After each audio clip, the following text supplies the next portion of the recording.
Welcome to another episode of Business Banking and Beyond. Today I'm thrilled to welcome Romeo, the CEO of Xpats Insider, to our podcast. Romeo has carved a unique path in Dubai, building a successful HR recruitment company with a focus on healthcare industry. His journey from an ambitious newcomer to a leader in healthcare recruitment offers invaluable insight for anyone looking to break into his specialized field. In this episode, Romeo shares how he built his recruitment business from ground up, navigating the unique challenges of staffing from the healthcare sector. So tune in for the insightful conversation packed with lessons on building a successful HR recruitment company in healthcare. Romeo's experience offers a roadmap for success in Dubai and beyond. So let's dive in. First of all, Romeo, thank you so much for coming here on the podcast. We'll have some exciting conversation today. Thank you so much. It's an honor to be here. Thank you so much for the invitation. First of all, I would like to start with your story because it's really exciting and inspiring for a lot of people who want to start small and dream big. So how did you start? How did you come to Dubai? Yeah, sure. Hi everyone, to all your listeners. My name is Romeo. I'm originally from the Philippines. It's a small island called Leyte in the Philippines. I actually finished my study early age of 17. So I took HR, 17 years old. So it's actually a long journey with us. But back in the Philippines, we have this educational way wherein you can actually skip some other classes in order for you to finish your study, in a fast-paced format. So I finished my study in HR that I was 17 years old. This is way back 2013. And then after I finished my study, I traveled in Cebu. So Cebu is one of the major city back in the Philippines. And I was connected with an international company. I think I can mention that Drake International, wherein we actually recruit nurses from the Philippines going to United Kingdom. So it was a very awesome job because I was 19, 20, 21 during that time. And my job really is just traveling from one place to another and do some orientation up until a certain company noticed my skill and asked me if I'm interested to work here in Dubai. And that's the time that I transitioned from the Philippines here in Dubai. So when I reached here in Dubai, that was 2017, my job really also focused more on still looking for nurses going to United Kingdom. And then in 2018, I decided that Dubai is so big, and the good thing about UAE is that it actually provides a lots of different opportunities for the expat community. And that's the time we decided to come up with a business, and that's the birth of the Xpats Insider. So that starts your entrepreneurial journey. Yes. Expat Insider, solely focusing on HR recruitment. Yeah, before, because it's actually more an evolution. The Xpats Insider, before, we started similar to this, what we're doing right now. Podcasts, interviewing people, knowing their life stories. And then later on, we transitioned into magazine. That was 2019 when our magazine was actually recognized in Mohammed bin Rashid Library. Then after that, there's a lot of different individuals asking us if we can organize event for them. So that's the time that from a simple advertising company, transitioning to magazine, and now events company. And then just last year, 2023, of September, we decided that I'm not yet old.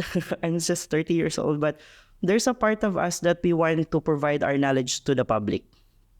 It's time to help our co-expats community. And that's why we transitioned to education.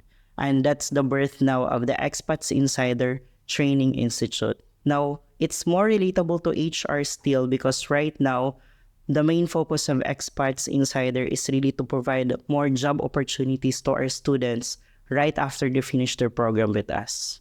So the Expat Insider is about education in terms of HR, so you get better opportunity. Yes. So your experience of hiring people, now making them equipped enough, they get job easily is part of HR as well. Exactly. The good thing about the institution that we build right now, because we have tons of different options for the expat community. So we actually categorize our program into different categories. We have the professional courses, and then we have the healthcare courses. So for professional courses, this involve business management, digital marketing, all of these things.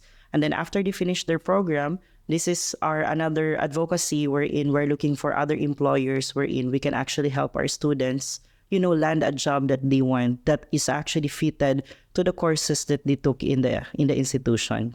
Okay, well, that's a huge thing which you're doing. So we'll start with the hiring part of it, the recruitment part of human resources, because you have been an expert in the HR domain and you have been running a company in the same domain.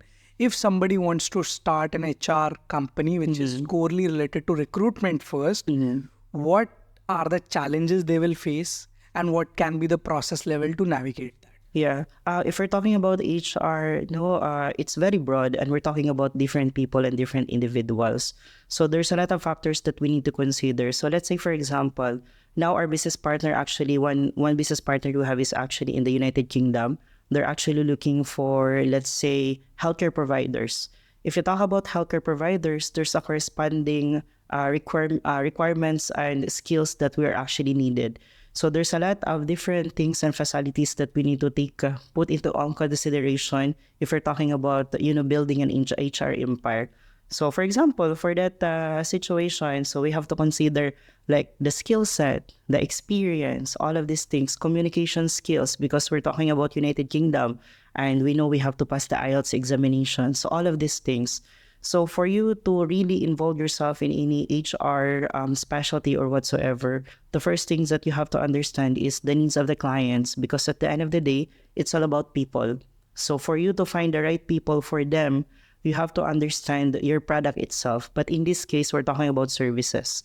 So for you to understand what is specific job needed for a specific category, you need to understand mainly the job itself. And of course, proper communication with your clients. Well, that's a very important point that you're able to develop a niche into an HR empire as well, as you mentioned rightly. So if you were to focus on any industry, first you have to understand what is the skill level required and you have to find the candidates as per that. So if I were to focus, what if you have to start an HR company, what is the most known recommended jobs or most required candidates in the industry from where you can start your HR company? Yeah, right now I'm going to be biased because this is actually one of the reasons that I also have this opportunity to speak with you, because for the Xpats Insider Training Institute, we're going to do a little bit of transition again. This is actually going to happen by January. So starting January, the demand, because as per the statistic, majority of our students, like 70% of our enrolled students are coming from the healthcare. And we noticed that what if we just focus now in healthcare instead of offering too much different courses? So starting by January, so I'll be biased a little bit, we'll be focusing more on healthcare profession. In this way, we can actually focus in just one job wherein we can provide more opportunity for this particular category. Okay, so Romeo, the first thing I would like to summary up things Sure. and clarify things. So everybody who wants to start an HR company can be very clear after this podcast. So the first thing is, to start an HR company, you really need to understand what is your niche, which in your case is healthcare. Yeah, sure. The second thing is that you have to understand what are the skill set is required for the people whom you are going to transition into the healthcare industry. So this is the second thing. What is the next level of process after this to build an HR company? If we're talking about really building an HR company here in UAE, I have to say that first you have to know all of the legalities and all of this information, building an actual business here in the UAE. And I think this is a good thing with your business that you're working right now, because you're actually helping and guiding different individuals to set up their own business. So yeah, that's the very first thing. Like for us, we also commit a lot of different mistakes. Way back before 2018, we actually apply for a business license that this business license is not even aligned to the activities that we're doing. So that's our major flaws. Can you detail more on that? Sure. We built the Xpats Insider for advertising company, right? This is a major mistake. We actually consult someone, not really a company, just an individual. And then she told me that you need this, and then they're just putting too much different activities that is not necessary. And that's a major mistake. And I think for startup companies like us, for those other people who are watching your podcast right now, this is a very good advice. It's never ashamed to ask individuals. And there are different other companies out there that are also actually expert in this choosing field. Like, for example, this is the guy, come here, people. This is the right company to ask. So they can just simply ask what is the proper guidance for them officially, even before opening their actual business. So Romeo, at this time, I would like to give audience a different track, but it's important to discuss here. Like you mentioned, we always speak when a client is starting up the business, we always tell him focus your niche. Then if you want to add, just part of trial you add, but your niche should be clear. So I think you're mentioning that point. So when we speak about hiring the right business consultant or hiring the right HR consultant. So HR we are already speaking about. If you were to tell the audience, what are the 3 things through which you can identify the right business consultant? What could be those 3? Yeah, first of all, the whatever business consultant that you're actually trying to speak on, the first thing is talk about legalities. We have tons of portals of our government here in the UAE. You can just simply search first about if this legal consultant is actually legal to begin with. That's the first thing that you have to check. Number 2, check their background. Like, is this business has been in the market for a long time? How many companies they have already helped build different establishments, etc. And of course, the number 3, for me, this is common sense. Try to investigate. Double check, verify different people, ask someone with their experience, having their business done with this business consultant. In that way, you gather all of this information, and that way you can also make yourself, okay, I'm very confident that this particular company will help me open my business properly. So if you were to compare, because it's easy for anyone to understand in that sense, if that is the company which you are mentioning versus Dungard, which you are aware about, if you were to compare in 1-to-1, what could be those things like which you saw in this company is wrong, but when you see Dungard, you say, yes, this is what. Then second, same like that. Yeah, I think the good thing about your firm, because I'm actually checking all of the information, you're very, very transparent with your audience. You have proper communication with your people. Like these different individuals can easily track questions from you. Compared to the other company, I won't mention them, it's very difficult to contact them. Like the questions are doesn't really make sense, because if you try to ask questions from them, they're going to respond to you with a different answer. And come on, sorry for saying this, but I'm not that dumb. In fact, after that experience, we learned the entire process, but in a hard way. That's why we open our own business in our own way. But that was a very difficult process because we have to learn it from our side. But companies like yours, you're there already to guide the different individuals, to open their own business in the proper way. So if you were to compare, the first thing is the response level. Transparency, response with your customer of answers. Exactly. What about the credibility thing which you mentioned, investigate? How can one investigate this company versus Dungard? Actually, there's no other people that you can blame by yourself. Why? Because for you to investigate, I think it's very necessarily ask people. Like, for example, check their websites. They're mentioning that these are the list of the companies that they already help and open. Try to speak with this company. How was their experience with your company to begin with? So all of these things. And let's be realistic. Everything is actually searchable online. Even the even the portal, if this company is legal or not, you can search them, like their track record. How old is that? Exactly, Google reviews. So I think that was just a part from our side to make a lot of things clear. I'll go back to the same thing. Sure. The HR consulting part. So we had already covered few things. If I had to now move on to the next level of building your consulting empire, few things are clear. Now what can be the process level of getting the candidates, creating a good process level from which you can really make your customers, which is you are getting the job for them, and the people who are getting these employees. So how do you create that process level in your HR company? Yeah, sure. Well, one good factor of the XI or the Xpats Insider is that we're actually good in our marketing also. So we start working with our marketing to really convey and really attract people to come with us. And once these people are already with us, we build a curiosity in the public. And once these people are curious, they're going to ask questions from us. Going back to my original answer, it's all about transparency. Now, if we're talking about proper process in terms of dealing with our clients, we have this orientation called HOPE orientation. HOPE stands for honing one's potential exceptionality, wherein even before our students enrolled with us, they have to attend this orientation, and we have to explain everything from the beginning up until the end with their journey with the Expat. If they like it, they have their free will not to enroll. But most of the time, it's assurable that the students will enroll with us. And this is something that the client are looking for, the security blanket. Who are the people that they're going to deal with? What are the process of their journey? Because let's be realistic, it's like a food chain. Institution, if you go in, like for example, our institution is actually located in Alriga.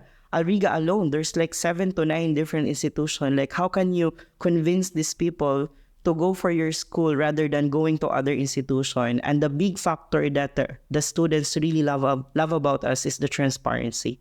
So if you can detail more what exactly you do in this Hope program which you run before actually enrolling the people, because there are a lot of companies who would do induction and they will call it, yes, we do it, we give all the information. But what is exactly you are doing in the Hope? So there's actually 4 major objectives of our Hope orientation. The first one is the company profile. We showcase to them, to our clients the licenses, the history of the company, how it was established from 2018 up until 2024. And then the second phase is the actual program. So we're very specific. So let's say, for example, you walk in and then you said you're interested for healthcare. So instead of focusing to other professional courses, we're going to talk about majority of the topic for healthcare, including what is included in the entire session, how many sessions included, etc. The third objective is what's inclusion of your payment. So like for us, our payment for our tuition fee is at 1,999. So we dissect the money, which amount is going to this. So it's all transparency. And then finally, the fourth phase is the end goal. So after you finish your program, what will be the next step? Because let's be realistic. There are other institutions out there that, okay, you'll just finish your program, but after you finish your program, what's next? So it's very difficult to promise employment. We cannot promise employment, but the least that we can provide for the institution is to a proper guidance for them to very fully equipped. But the moment that you go to the outside world and you apply for your job, it's almost like a guarantee that you can love that job. So this was all about you filtering out the candidates and getting into the job. There are a lot of times where exactly they're landing up the job. And there are some expectations of the candidates from their organization. And nowadays, we know it's a Gen Z world. Yeah, lots of things which are changing. So how do you manage the expectations on what exactly they are going to do on the job and what challenges you face from your organization perspective as well? Because that's the next level. Yeah. Good thing you asked that question. No. One way for us to prepare our students is what we call the observership programs. So one initiative that we've done with the Xpats Insider Training Institute is that we actually partner with different hospitals. Yeah, I can mention some few of them. We have MedStar Specialty Hospital, wherein after they finish their program, before they officially land a job, they have to go for like 60 to 300 hours work experience in the actual hospital, wherein there's an actual nurse that will guide them. And then we're very firm to our students that before they do their observership, we're going to ask them question. Is this observership experience that you're looking for is for job opportunity, or this is just for experience opportunity? Because once they mention that it's for job opportunity, there's a bigger chance that the hospital will focus more on these people that are actually looking for actual job. Because I can promise, but as per my experience, 60% of our OJTs are sure landing a job from the hospital. So at the end of the day, we're very clear to our students that it's an individual performance. So it's up to you if you're going to excel or not. We already offer you the proper program, the proper training. So because let's be realistic, sometimes if you apply for a job, there's a lot of things that you need to consider. Aside from experience, we're talking about the proper communication skill, or like the personality, etc. So it's a case-to-case process. But if we're talking about the percentage, around 70% of our OJTs are actually landing a job from the hospital. They're actually doing their observership. Well, I must say that you're very lucky in that sense. Thank you. Because you are in an industry where you are able to move people in the OJT first, then they're hiring. But in normal manpower cases, the HR company cases, they hire on interview basis. Yeah. They can have assignments, but OJTs are not part of that. Yeah. Do you have some comment or observation or experience on that? How those HR companies can resolve this problem of expectation versus reality? Yeah, I cannot give like a thorough example for this one, no, because this is one of the reasons that we transition and focus more on the healthcare because of the process itself, like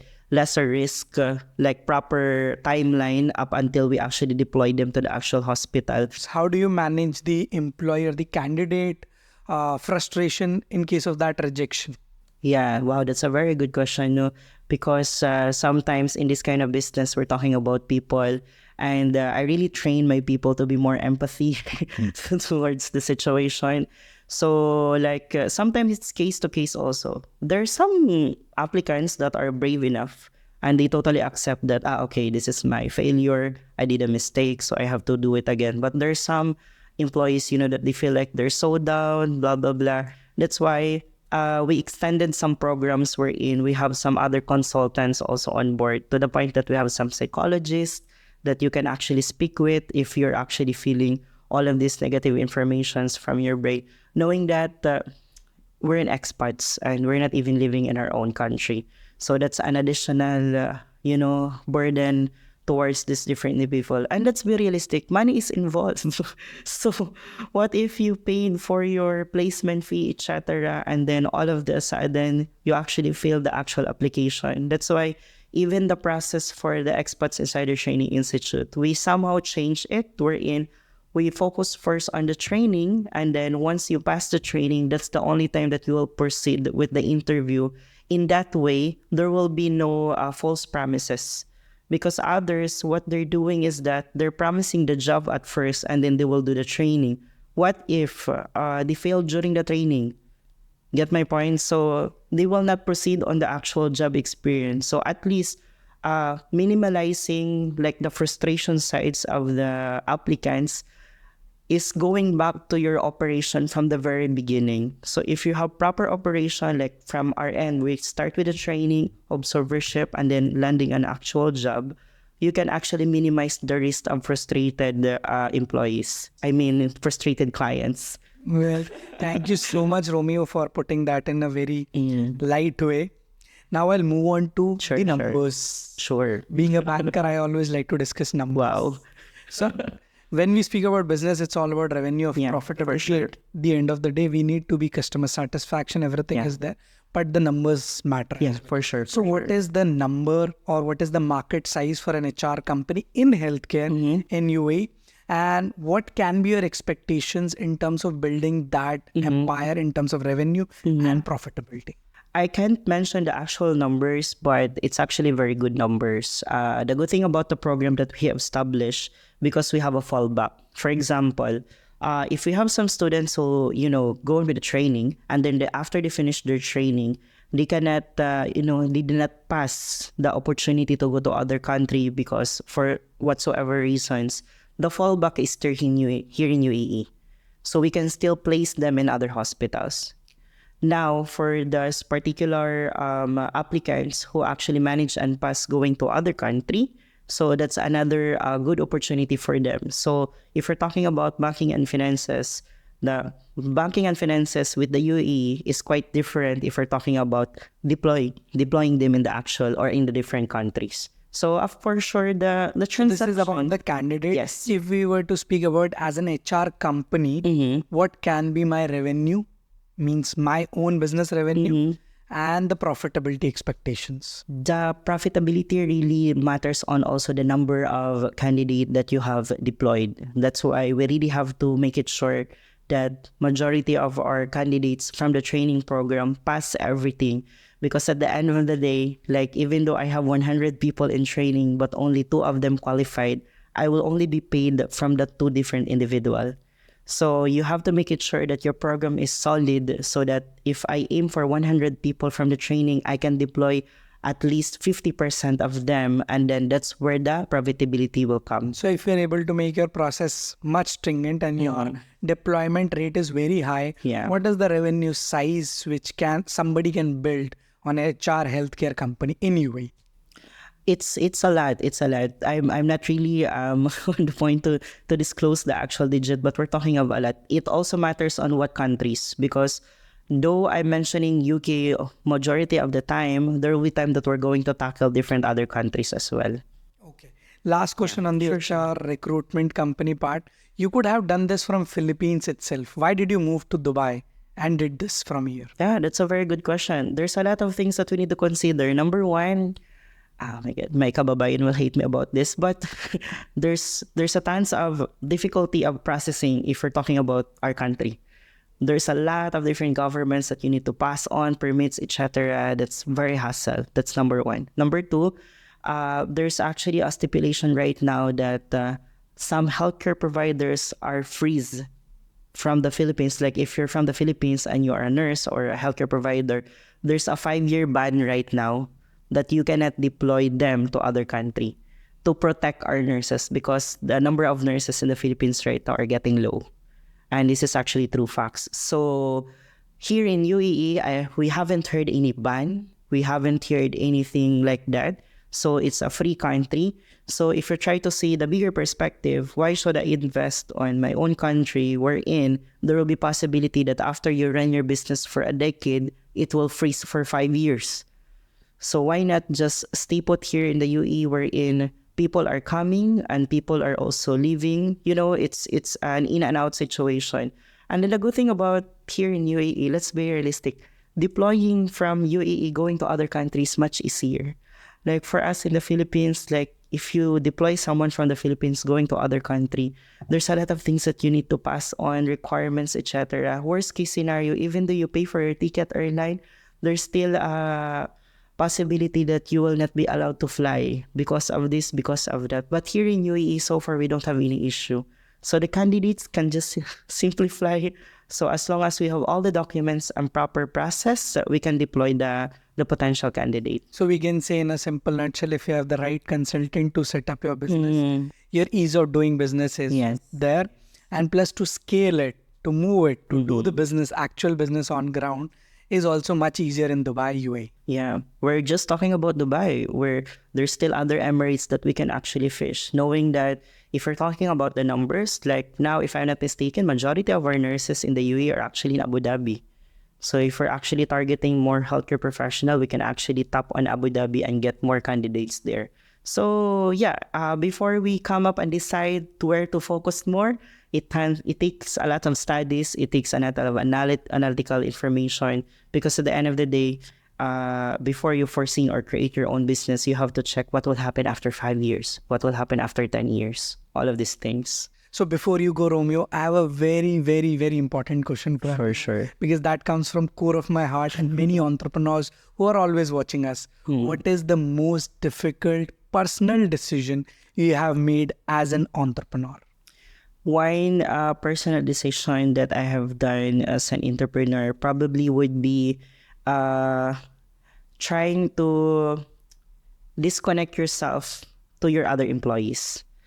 Because I'm also a type of person that I'm actually a people-oriented individual. People-oriented individual meaning I go bonding with my people, I have fun with them, etc. Go eat with them, personal discussions, etc. But I've realized that if you go with this kind of direction, there will be no boundaries at all. So let's say, for example, in my personal experience, so I have some employees. On the first 6 months of our operation, we did not do some attendance checking because I fully trust them. But what happened is that the process was actually abused to the point that they're no longer, going to the actual timings of logging in and logging out, etc. So those are actually my situation. And I told myself, even though you love them, you have to set your boundaries. And boundaries is very, very important. So discipline is important to create a level playing field for all the employees. And the policy remains same for all. Exactly. So you be true to your policy and procedure. Be true to your values. Yes, it's okay to be generous. It's okay to be having fun with them. But at the end of the day, you have to put yourself and your mind that you are the employer and these people are your employees. I would put it a better way. Sure. As being founder of Dangad, I always consider myself as an employee of Dangad. Yeah. So even if you're a founder or a CEO, it does not matter. The top thing is that you are being also governed by the same policies and procedures. Exactly. And you also follow them. So everybody in your team also follows that. Yeah. Because the human nature of people, sometimes even though you're not aware, you're used to abuse the setup, even though if it's, especially if we're talking about comfort. That's why you need to stick on that particular, rulings that even though you're an employer or an employee, you have to put yourself in a situation that you have to follow all the rules and, all the policies and procedures of the company. Thank you so much, Romeo, for joining us. Thank you so much for having me. soon. Yeah, sure. Thank you.